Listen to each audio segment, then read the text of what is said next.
अस्सलाम वालेकुम सो दोस्तों, मैं अज तुहाडे नाल गल करांगा कि जिहड़ा भारत ने यूरोपी यूनीयन दे विच GI टैग वास्ते अप्लाई कीता बासमती चावल के हवाले दे नाल और उस दे विच जिहड़ी एक रैफरेंस कोड कीता है वो पंजाबी दे शायर वारिस शाह दी शायरी नूं कीता है। दसदा जावां कि भारत ने सिर्फ बासमती चावल ते यूरोपी यूनीयन दे विच ये GI टैग हासिल करने लई ये दावा दायर किया है कि चूँकि भारत सदियों तो बासमती चावल उगा रहा है, पैदा कर रहा है, इसलिए इसका GI टैग सिर्फ और सिर्फ भारत को देता जाए। अगर ये GI टैग मिल जाता है भारत को, जिसके ज़्यादा चांसेस भी हैं, उस तो बाद यूरोपी यूनीयन दे विच पाकिस्तान बासमती चावल वो अपना उत्थे सेल नहीं कर सकेगा, बरामद नहीं कर सकेगा। सो जिथे एक लम्हा फिक्रिया है पाकिस्तानी किसान वास्ते, पाकिस्तानी गौरमेंट वास्ते कि वो खिता जिहड़ा भारत दे नाल ही सदियों तो इत्थे बासमती चावल उगा रहा है, उन्होंने इस तो महरूम कर दिता जाएगा और कल्ली भारत की उस पर इजारादारी होएगी। ये भी दसते जाइए कि भारत ने इसका हवाला जिहड़ा दिता है वो पंजाब के वड्डे शायर वारिस शाह की शायरी दे विचों हवाला दिता है, जिंदे विच वारिस शाह साहब बासमती चावल की खुशबू का हवाला देंदे हैं। और भारत ने इस बुनियाद बनाते होया ये अपनी हिस्टरी दसी है कि चूँकि वारिस शाह साहब हिंदुस्तान के शायर सन और उन्होंने 17वीं और 18वीं सदी के जी उन्होंने शायरी है वो इस चीज़ का जिक्र किया है।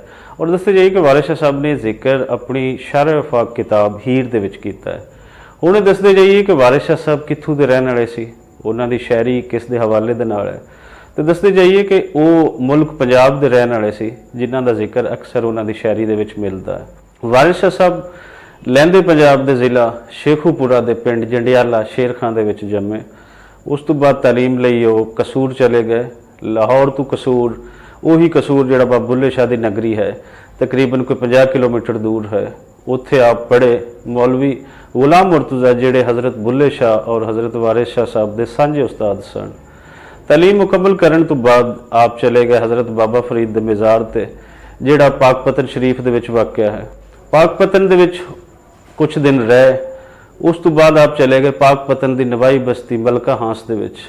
और मलका हांस दूर है पाकपतन तो सिर्फ 10 किलोमीटर साहिवाल रोड ते, जिथे दे आप इमाम मस्जिद सन और उत्थे ही बह के उस दे हुजरे दे विच आपने किताब वो हीर लिखी, जिहड़ी हीर रांझा इत्थों दी एक लोक दास्तान है।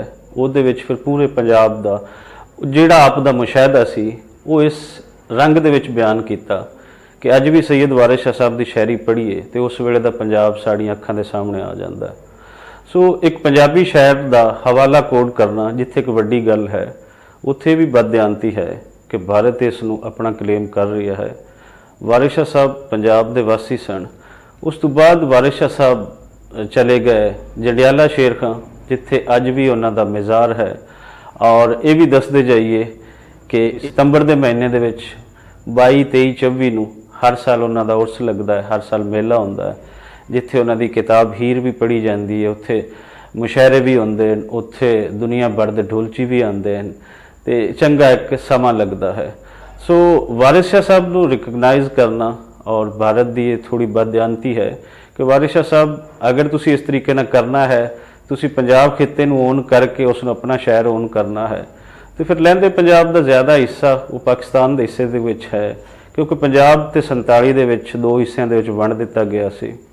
हुण एक तकलीफ जिहड़ी इस तरह की खबर तो बाद जिथे खुशी हुई कि साडे पंजाबी दे शायर वड्डी तारीख का हवाला बन रहे हैं, उत्थे भी है कि पाकिस्तान दे विच लहंदे पंजाब दे विच साडी दर्जना रैलियां तो बाद, दर्जना कानफ्रेंसिस तो बाद असी जिथे कहने हैं कि इन्हां सूफियां नूं पढ़ाया जाए, वारिस शाह साहब नूं पढ़ाया जाए, बुल्ले शाह साहब नूं पढ़ाया जाए, बाबा फरीद नूं पढ़ाया जाए, और वो तुसी किसी होर ज़बान च नहीं पढ़ा सकते, उसलिए तुहानूं पंजाबी नूं पढ़ाया जाना वो बिल्कुल ज़रूरी है, उस तो बगैर तुसी कख नहीं कर सकते। सो जिहड़ी एक साडी डिमांड है कि पहली जमात तो लैके अगे हाई क्लासां दे विच कालजिस दे विच ये पंजाबी पढ़ाई जाए, ताकि इत्थों दा बच्चा वो अपनी रैतल दे नाल अपनी तारीख दे नाल अपने पंजाब दे नाल जुड़ सके। और यही सच्ची तारीख है। कभी भी नहीं होंदा कि दुनिया की किसी होर ज़बान दे विच किसी होर खिते की ज़बान इतनी खूबसूरती ना बयान हो जाए कि 100% उनका हक अदा हो जाए। सो 31 अक्तूबर की रैली भी इस यार दे विच है कि पंजाबी नूं पढ़ाया जाए। जिहड़े जिहड़े लोग ये सुन रहे हैं वो 31 अक्तूबर नूं दोपहरे 1 ਵਜੇ ਲਾਹੌਰ ਪ੍ਰੈਸ ਕਲੱਬ ਉਹਦੇ ਸਾਹਮਣੇ ਪਹੁੰਚਣ। ਉੱਥੇ ਬਹੁਤ ਸਾਰੇ ਪੰਜਾਬੀ ਇਕੱਠੇ ਹੋ ਰਹੇ ਨੇ ਜਿਹੜੇ ਇਹਨਾਂ ਨੇ ਆਪਣਾ ਇਹੀ ਹੱਕ ਮੰਗਣਾ ਹੈ ਕਿ ਵਾਰਿਸ ਸ਼ਾਹ ਨੂੰ ਪੜ੍ਹਾਓ, ਵਾਰਿਸ ਸ਼ਾਹ ਦੀ ਬੋਲੀ ਨੂੰ ਪੜ੍ਹਾਓ, ਪੰਜਾਬ ਦੀ ਬੋਲੀ ਨੂੰ ਪੜ੍ਹਾਓ, ਔਰ ਅਸੀਂ ਚਾਹਾਂਗੇ ਕਿ ਤੁਸੀਂ ਉਸ ਦਾ ਹਿੱਸਾ ਬਣੋਗੇ। ਬਹੁਤ ਸ਼ੁਕਰੀਆ।